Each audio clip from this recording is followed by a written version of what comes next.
Shalom, puji nama Tuhan. Bapak Ibu yang terkasih, kita kembali lagi di ibadah online pada hari ini. Mari kita mempersiapkan hati kita untuk kita menyembah Tuhan, untuk kita memuliakan Tuhan. Mari bersama-sama kita menyanyikan pujian karena salib-Mu Tuhan.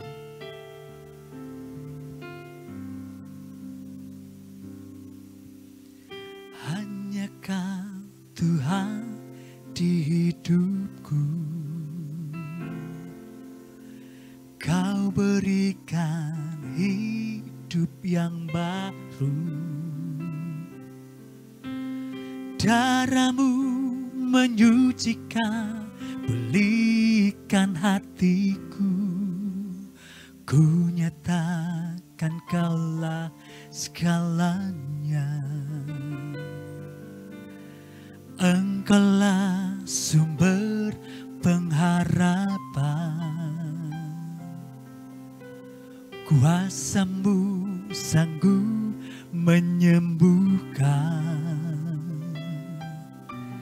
Jiwaku pun berserah hanya kepadamu. Yesus, Kaulah segalanya.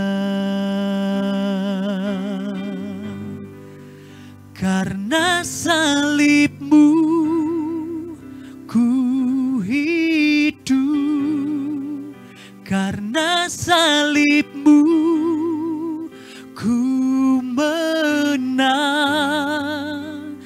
Engkau yang berkuasa sanggup untuk melakukan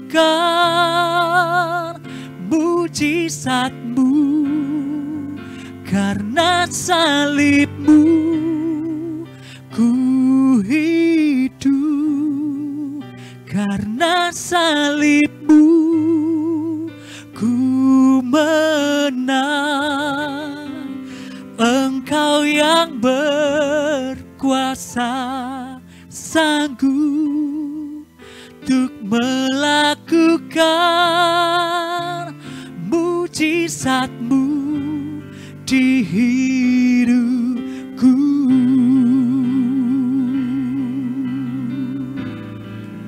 Karena salib-Mu ku hidup, karena salib-Mu ku menang.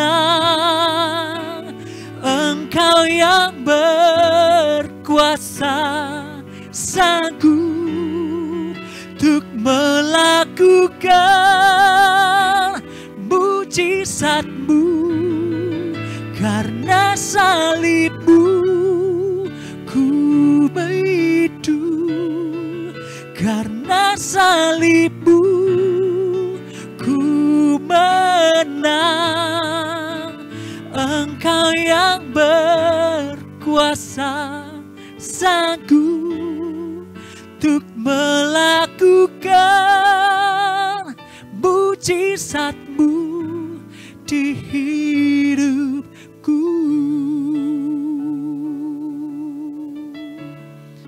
Untuk melakukan mujizat-Mu, untuk melakukan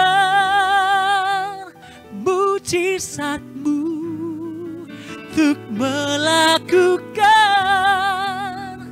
mujizat-Mu di hidupku.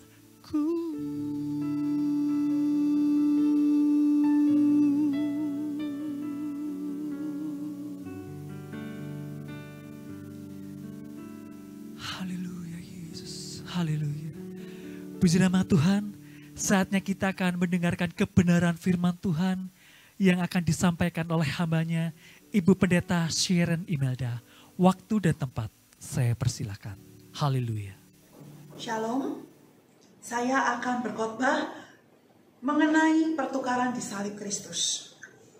Dan judulnya ditebusnya kita. Mari kita terlebih dahulu berdoa. Bapa Tuhan Yesus Kristus, kami bersyukur untuk Jumat Agung, kami bersyukur untuk para jemaat dan pengurusnya, kami bersyukur untuk semua yang Tuhan sudah berikan. Ya Tuhan, kami mengampuni yang bersalah pada kami. Kami minta ampun untuk semua dosa hujat kami sekalian, dan jemaat dan pengurus dan kami semua. Darah Yesus minta membersihkannya. Kami memohon Tuhan Yesus Kristus, hati yang bijaksana, yang dapat menimbang apa yang baik dan yang jahat. Mohon hikmat-Mu dan wahyu Tuhan Yesus Kristus untuk mengenal Engkau. Dan mohon setiap kata-kata yang keluar dari mulut hamba adalah daripada-Mu. Ya Tuhan, berilah kami kepenuhan Roh Kudus juga, untuk kami dapat mengerti kebenaran firman dan melakukannya dengan setia. Dalam nama Yesus Tuhan, kami serahkan kepadamu seluruh kebaktian ini dari awal hingga akhir. Dalam nama Tuhan Yesus mohon sukses kekal. Dalam nama Tuhan Yesus kami usir segala yang jahat dan kami punahkan dalam nama Tuhan Yesus Kristus. Terima kasih Tuhan. Saya syukur dalam nama Tuhan Yesus. Amin. Kita telah ditebus Tuhan Yesus. 2000 tahun yang lebih yang lalu, Tuhan Yesus sudah menebus kita di kayu salib. Anda dan saya sudah ditebus dosanya ketika Anda minta ampun Tuhan Yesus. Mari kita menjawab tebusan Tuhan Yesus dan tidak menyia-nyiakannya.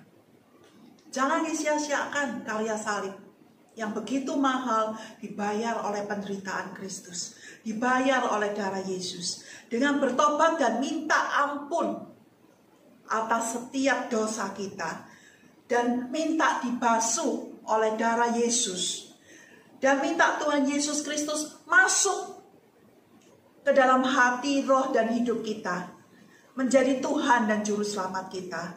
Kemudian kita berjalan di hidup ini, bersama Tuhan Yesus Kristus dalam hati kita, dalam kita kembali hingga akhir hidup kita di bumi dan menyambung dengan kehidupan kekal di sorga kelak. Jangan lupa selalu berjalan bersama Tuhan Yesus Kristus di sepanjang kehidupan kita. Dari sejak kita berdoa pagi dan baca firman selesai, kita berjalan bersama Tuhan Yesus Kristus, menapaki seluruh kehidupan ini bersama Dia. Kalau tidak bersama Dia, bahaya. Tetapi bila bersama Dia, kita akan selalu dimenangkan dan disukseskan dalam segala hal. Kalaupun ada pencobaan dari iblis, Tuhan akan memberi jalan keluarnya. Dan kita akan mampu, karena kita bersama Dia, Tuhan semesta alam yang menciptakan langit dan bumi. Dan Tuhan semesta alam yang menciptakan langit dan bumi adalah Allah Bapa, Allah Putra, dan Allah Roh Kudus. Allah Putra yaitu firman yang menjadi manusia, Tuhan Yesus, turun ke dunia, padahal di sorga itu demikian luar biasa, wah dan enaknya menjadi pangeran, tetapi Dia mau turun ke dunia. Kita akan baca Markus 14 ayat 22 sampai 52. Silakan baca di rumah. Saya akan mengambil penggalan-penggalannya. Dan ketika Yesus dan murid-muridnya sedang makan, ayat 22, dan ketika Yesus dan murid-muridnya sedang makan, Yesus mengambil roti, mengucap berkat, memecah-mecahkannya, lalu memberikannya kepada mereka dan berkata, ambillah, inilah tubuhku. Jadi tubuhnya diserahkan. Menderita hingga disalib, dipaku itu sakit sekali. Tapi Tuhan mau untuk kita, karena kasih-Nya kepada kita. Allah Bapa mau, Allah Anak Yesus juga mau. Tuhan Yesus sampai terpisah dengan Bapa di sorga. Tetapi Tuhan Yesus mau, karena Dia rela menolong kita. Itu adalah bukti kasih Tuhan kepada kita. Ayat 23, sesudah itu Ia mengambil cawan, mengucap syukur lalu memberikannya kepada mereka, dan mereka semuanya minum dari cawan itu. Ayat 24, dan Ia berkata kepada mereka, inilah darahku, darah perjanjian yang ditumpahkan bagi banyak orang. Darah Yesus membayar harga tebusan dosa kita. Ayat 27, lalu Yesus berkata kepada mereka, kamu semua akan tergoncang imanmu, sebab ada tertulis, aku akan memukul gembala, dan domba-domba itu akan tercerai-berai. Jangan goncang iman, Tuhan bangkit.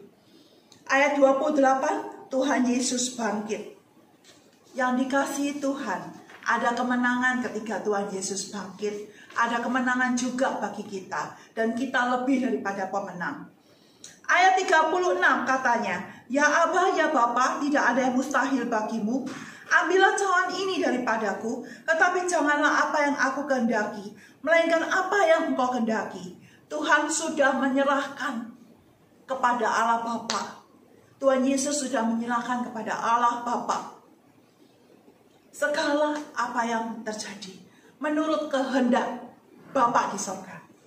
Kita pun harus meniru teladannya. Jangan kehendak kita ketika kita berdoa, tetapi biarlah kehendak Tuhan Allah Bapa yang terjadi. Ayat 38, "Berjaga-jagalah dan berdoalah supaya kamu jangan jatuh ke dalam pencobaan. Roh memang penurut, tetapi daging lemah. Tidakkah engkau sanggup berjaga-jaga 1 jam? Jadi berjaga-jagalah dalam doamu." Ayat 46, "Maka mereka memegang Yesus dan menangkapnya." Ayat 48, kata Yesus kepada mereka, "Sangkamu aku ini penyamun, maka kamu datang lengkap dengan pedang dan pentung untuk menangkap aku?" Untuk menangkap Tuhan Yesus. Ayat 52c adalah pertukaran terjadi pada kayu salib.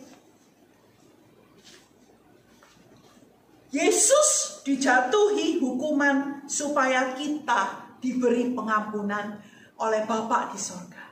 Jadi ada kesinambungannya. Apa yang dilakukan Tuhan Yesus itu jangan dianggap remeh, saudaraku. Oh, tidak hanya sekedar pakai kalungka salib.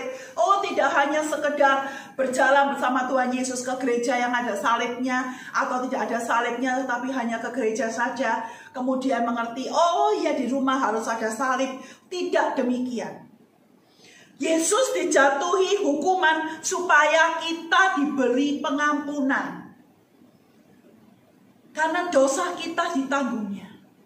Dibayar oleh harga penderitaan Tuhan Yesus di salib maupun sebelumnya, dan dibayar oleh tetesan darah demi darah.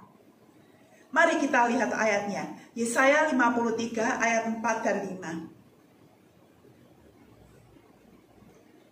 Yesaya 53, silakan dibuka ayat 53 ayat 4 dan 5. "Tetapi sesungguhnya penyakit kita lah yang ditanggungnya, dan kesengsaraan kita yang dipikulnya. Padahal kita mengira dia kena tulah. Padahal kita mengira Tuhan Yesus kena tulah, dipukul dan ditindas Allah." Ayat 5. "Tetapi dia, Tuhan Yesus, tertikam oleh karena pemberontakan kita. Dia dilumpuhkan oleh karena kejahatan kita. Ganjaran yang mendatangkan keselamatan bagi kita ditimpakan kepada Tuhan Yesus. Dan oleh bilur-bilur Tuhan Yesus kita menjadi sembuh." Yang dikasihi Tuhan, Yesus diremukkan supaya kita disembuhkan. Yesus diremukkan supaya kita disembuhkan oleh Tuhan Yesus.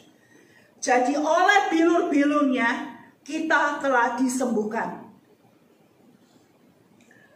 Yesus menjadi dosa oleh dosa kita supaya kita dibenarkan oleh kebenarannya.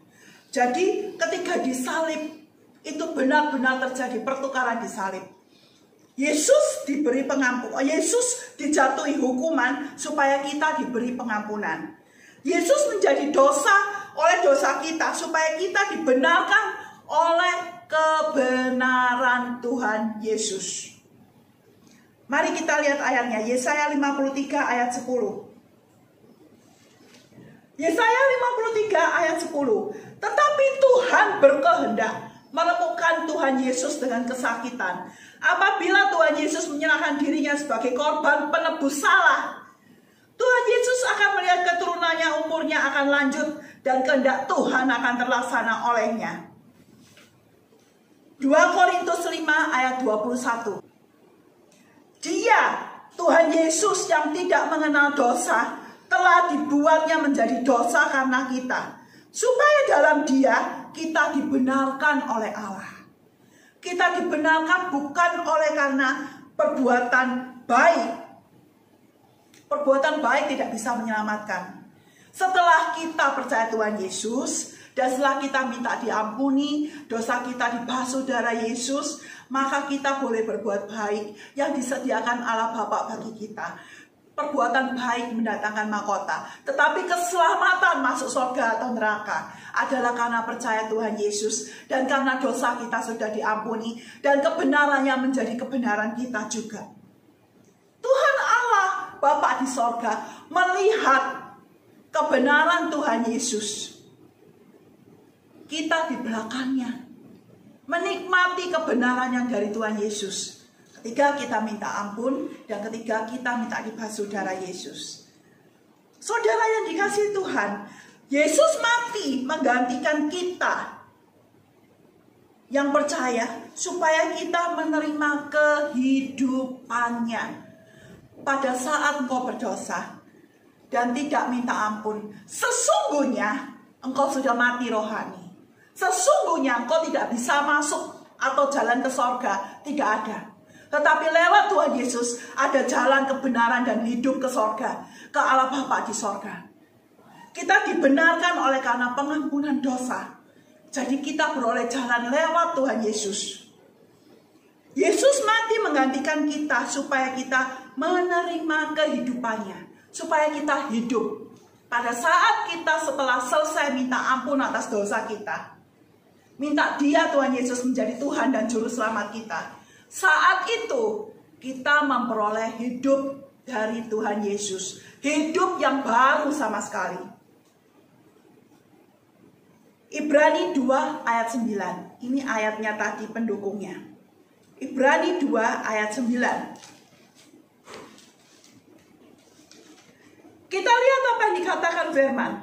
Tetapi Dia, Tuhan Yesus yang untuk waktu yang singkat dibuat sedikit lebih rendah daripada para malaikat-malaikat, yaitu Yesus, kita lihat yang oleh karena penderitaan maut dimahkotai dengan kemuliaan dan hormat, supaya oleh kasih karunia Allah Ia mengalami maut bagi semua manusia.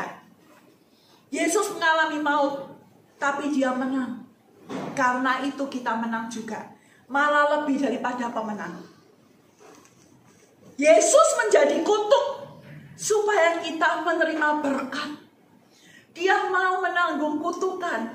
Hukum Taurat itu harus dilakukan keseluruhan. Kalau satu saja tidak dilakukan, maka engkau sudah terkutuk. Dulunya seperti itu. Tetapi kita tidak hidup di hukum Taurat. Kita hidup di dalam perjanjian lama, hukum kasih karunia oleh Yesus Kristus Tuhan. Karena itu, Kristus adalah kegenapan hukum Taurat. Dia menanggung semua kutuk untuk kita supaya kita diberkati. Ayatnya, ayat Galatia 3, ayat 13 sampai 14. Galatia 3, ayat 13 sampai 14. Kristus telah menebus kita dari kutuk hukum Taurat dengan jalan menjadi kutuk karena kita. Sebab ada tertulis, terkutuklah orang yang digantung pada kayu salib. Yesus Kristus telah membuat ini supaya di dalam Yesus berkat Abraham sampai kepada bangsa-bangsa lain. Sehingga oleh iman kita menerima roh Allah yang telah dijanjikan itu. Ini kata firman. Yesus menjadi miskin, bahkan lahir di kandang yang hina. Yesus menjadi miskin supaya kita menikmati kekayaannya yang berlimpah. Jadi kemiskinan telah ditebus Tuhan Yesus. Kita seharusnya kaya rohani dan kaya jasmani. Kaya itu bukan berarti melimpah keuangan, tapi cukup dari Tuhan juga merupakan kaya. Yesus menjadi miskin supaya kita menikmati kekayaannya yang berlimpah. Di mana ayatnya, Bu? Ada. Ayatnya 2 Korintus 8 ayat 9. 2 Korintus 8 ayat 9. Karena kamu telah mengenal kasih karunia Tuhan kita Yesus Kristus, bahwa Ia, Tuhan Yesus yang oleh karena kamu menjadi miskin, sekalipun Tuhan Yesus kaya di sorga, seorang pangeran, supaya kamu menjadi kaya oleh karena kemiskinannya. supaya kita menjadi kaya oleh kemiskinannya. Karena itu kemiskinan telah ditebus Tuhan Yesus. Jangan mau miskin. Tuhan Yesus sudah menebusnya. Ayatnya lagi 2 Korintus 9 ayat 8. 2 Korintus 9 ayat 8. Dan Allah sanggup melimpahkan segala kasih karunia kepada kamu, supaya kamu senantiasa berkecukupan di dalam segala sesuatu dan malah berkelebihan di dalam berbagai kebajikan. Tuhan sanggup. Ketika engkau meminta sesuatu, apakah itu untuk anakmu yang di rumah sakit, apakah itu untuk bersalin, apakah itu untuk makanmu, Tuhan sanggup. Dan Tuhan Yesus lebih dari cukup. Dia telah menebus engkau di salib. Dia telah datang ke dunia di dalam kemiskinan, di kandang yang hina, tetapi kita beroleh kekayaannya. Yesus sanggup, Allah Bapa sanggup. Firman Tuhan yang mengatakan, bukan saya. Firman Tuhan mengatakan juga, Yesus menderita malu. Yesus menderita malu karena kita, supaya kita ambil bagian di dalam kemuliaannya. Bayangkan saudara, di kandang itu dan di salib itu, dia terlepas tidak pakai baju. Dia hanya pakai sedikit baju sekali. Malah bajunya disobek-sobek. Dia menderita malu karena kita. Dia diejek, dia dicemooh, dia disembah dengan cemooh oleh para prajurit Romawi sebagai raja. Tetapi itu semua untuk menebus kita, untuk menebus dosamu dan dosa saya. Belajarlah mempercayai apa yang terjadi di kayu salib itu untuk kehidupanmu sehari-hari. Dan jangan berkeluh kesah lagi. Bila perlu berdoalah, tapi Tuhan Yesus sudah menebus engkau. Bukan belum, tetapi sudah. Ayatnya mana? Ayatnya ada. Matius 27 ayat 35 sampai 36. Matius 27 ayat 35 sampai 36 mengatakan, bukan saya, tetapi Matius 27 ayat 35 mengatakan, sesudah menyalibkan Tuhan Yesus, mereka membagi-bagi pakaiannya dengan membuang undi. Jadi pakaiannya saja diambil, dipermalukan, untuk supaya kita tidak menderita malu lagi. Lalu mereka duduk di situ menjaga dia. Inilah firman yang mengatakan bahwa Yesus menderita malu karena kita, supaya kita ambil bagian di dalam kemuliaan Tuhan. Kita dimuliakan ketika kita percaya dan minta ampun Dia, dan hidup bersama Dia hari demi hari. Kita dipermuliakan, bahkan ada mahkota di sorga untuk kita, umatnya yang telah ditebus, dibayar lunas oleh darah Yesus. Yesus mengalami penolakan karena kita, supaya kita diterima oleh Allah Bapa.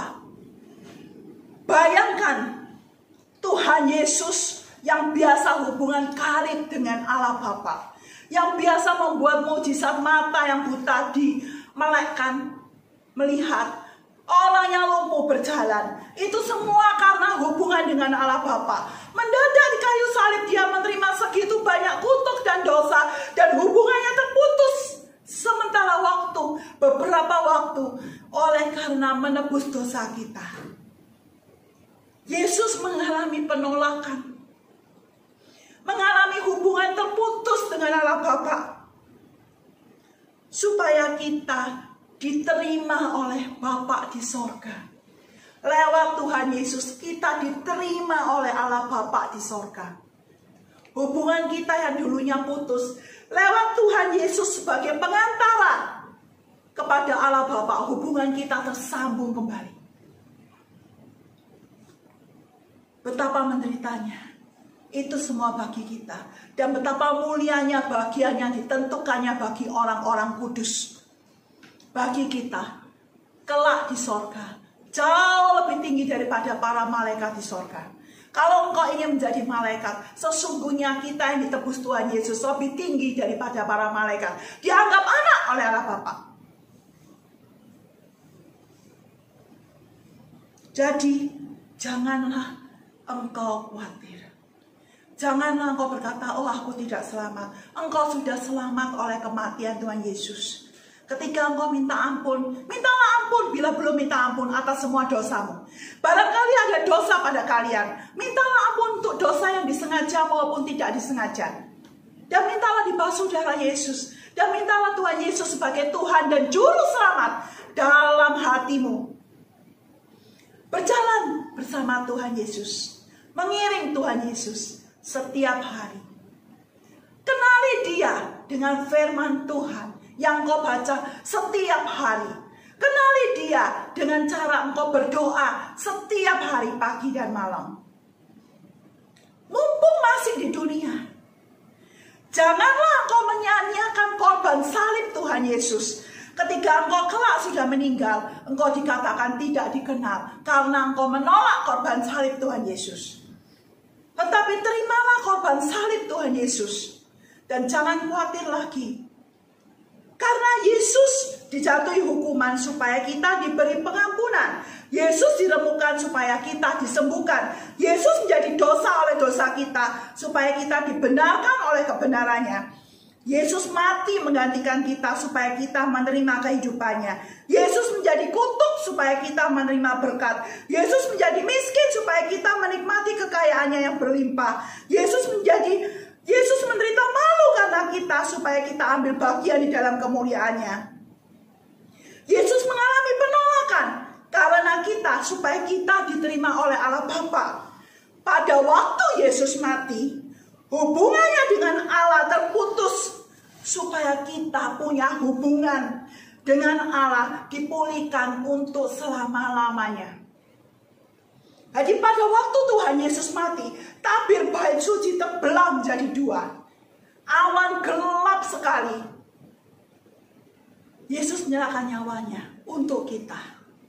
Supaya kita diperdamaikan dengan Allah Bapa lewat pengampunan dosa. Lewat doa minta ampun. Apa kata firman?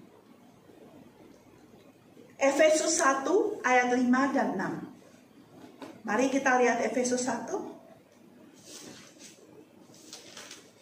ayat 5 dan 6. Dikatakan di sini, dalam kasih Tuhan Yesus telah menentukan kita dari semula. Dalam kasih Allah telah menentukan kita dari semula oleh Yesus Kristus untuk menjadi anak-anaknya sesuai dengan kerelaan kehendaknya. Supaya terpujilah kasih karunia-Nya yang mulia yang dikaruniakannya kepada kita di dalam Dia yang dikasihinya. Begitu luar biasa kasihnya. Begitu luar biasa dampaknya pertukaran di kayu salib ini. Jangan disia-siakan. Terima pertukaran di kayu salib ini untukmu, untuk keluargamu. Terima itu. Dan ingatlah, Tuhan hanya sejauh doa. Mari kita lihat, pada waktu Yesus mati hubungan dengan Allah terputus. Itu ada ayatnya di Yesaya 53 ayat 8. Yesaya 53 ayat 8. Yesaya 53 ayat 8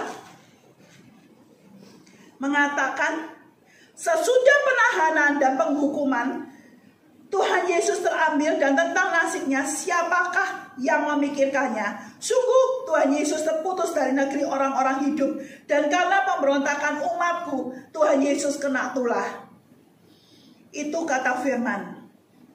Dan apalagi kata firman 1 Korintus 6 ayat 17. 1 Korintus 6 ayat 17.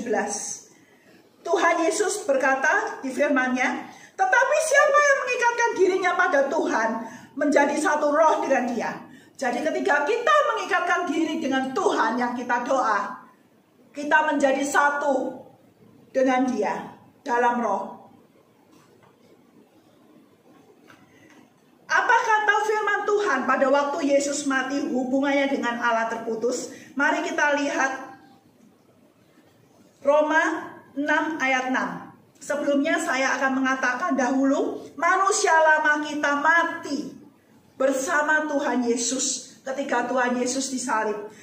Bagi kita yang percaya, supaya manusia yang baru mulai hidup dalam diri kita. Jadi jangan menggunakan manusia lama yang penuh dengan kedagingan, tapi gunakan manusia baru, hidup oleh Roh bersama Tuhan.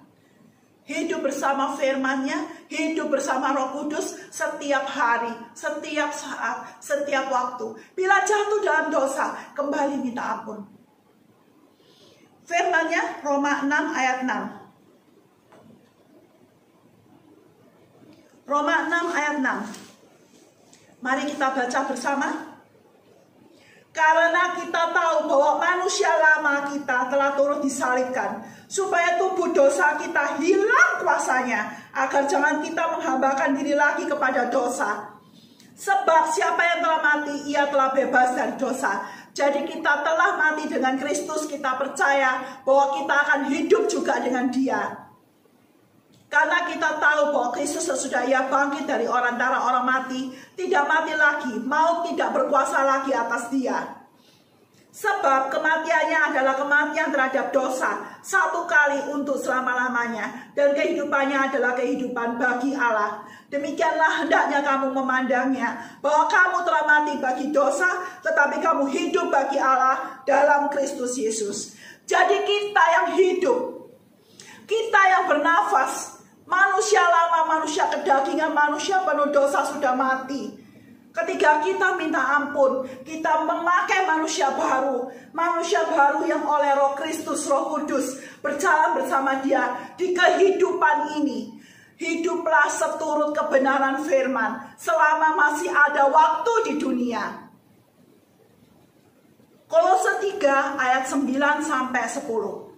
Kolose 3 ayat 9 sampai 10 mengatakan, jangan lagi kamu saling mendustai, karena kamu telah menanggalkan manusia lama serta kelakuannya, dan telah mengenakan manusia baru untuk terus-menerus diperbaharui, untuk memperoleh pengetahuan yang benar menurut gambar kalinya. Menurut gambar Tuhan Yesus, kita harus hidup. Cermin pandang ke Tuhan Yesus, jangan yang lain. Ada apa-apa, ada masalah, jangan lari ke dukun, jangan lari ke orang kaya, tapi ke Tuhan Yesus. Minta dan berdoa ke Tuhan Yesus. Dia sanggup. Kesimpulannya adalah bahwa kita terima pertukaran di salib yang hina. Bahwa Yesus dijatuhi hukuman mati supaya kita diberi pengampunan. Yesus diremukkan supaya kita disembuhkan. Yesus menjadi dosa oleh dosa kita supaya kita dibenarkan oleh kebenarannya. Yesus mati menggantikan kita supaya kita menerima kehidupannya. Yesus menjadi kutuk supaya kita menerima berkat. Yesus menjadi miskin supaya kita menikmati kekayaannya yang berlimpah. Yesus menderita malu karena kita supaya kita ambil bagian di dalam kemuliaannya.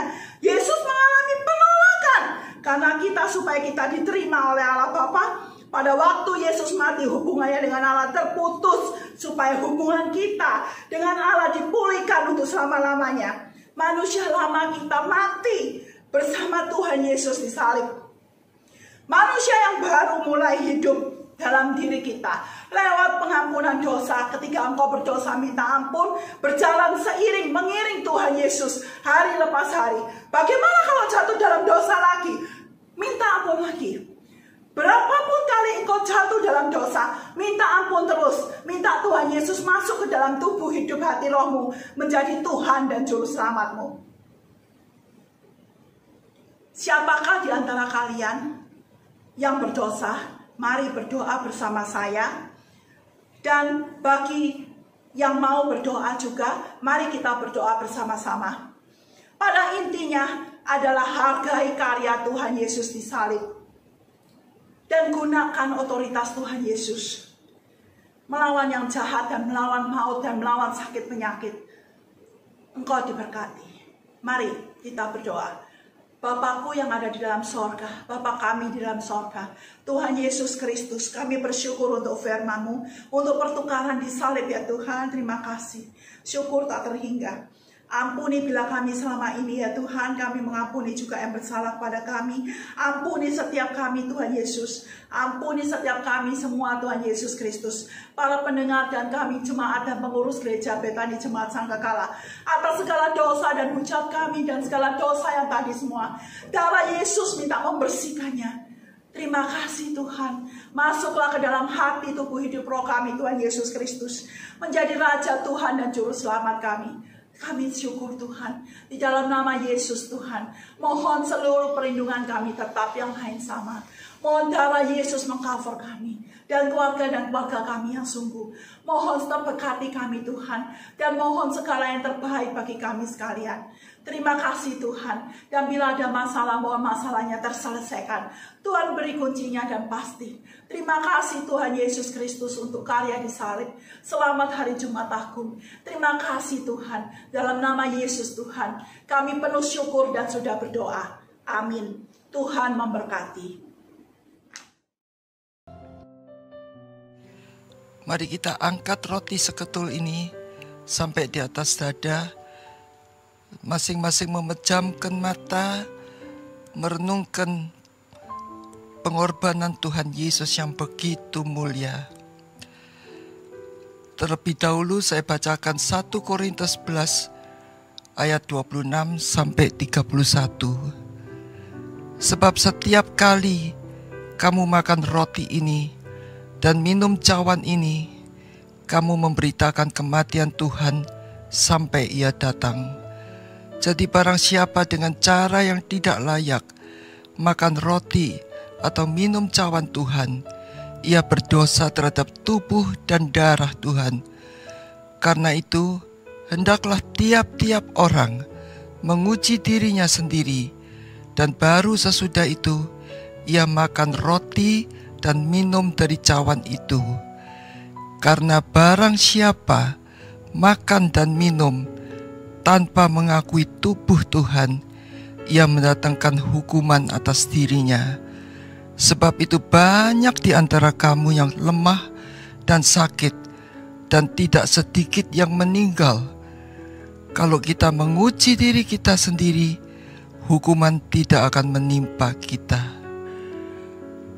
Dan ketika mereka sedang makan, Yesus mengambil roti, mengucap berkat, memecah-mecahkannya, lalu memberikannya kepada murid-muridnya dan berkata, "Ambillah, makanlah, inilah tubuhku." Adapun roti yang telah kita pecah-pecahkan bersama ini, bukankah ini adalah persekutuan kita dengan tubuh Kristus? Mari kita makan bersama di dalam nama Tuhan Yesus Kristus sambil mengucap syukur. Terima kasih Bapa. Biarlah aku di dalam Engkau dan firman-Mu di dalam diriku. Dengan demikian, bersama dengan Engkau, kami akan mampu mengatasi, melampaui melewati masa sulit ini dengan sukses. Dalam nama Tuhan Yesus.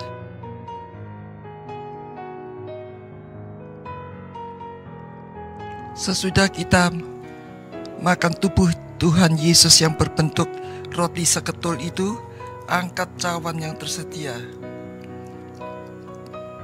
Sesudah itu, ia mengambil cawan, mengucap syukur, lalu memberikannya kepada mereka dan berkata, "Minumlah kamu semua dari cawan ini, sebab inilah darahku, darah perjanjian yang ditambahkan bagi banyak orang untuk pengampunan dosa." Adapun cawan pengucapan syukur yang atasnya kita mengucapkan syukur ini, bukankah ini adalah persekutuan kita dengan darah Kristus? Mari kita minum bersama di dalam nama Tuhan Yesus sambil mengucap syukur dalam nama Tuhan Yesus Kristus.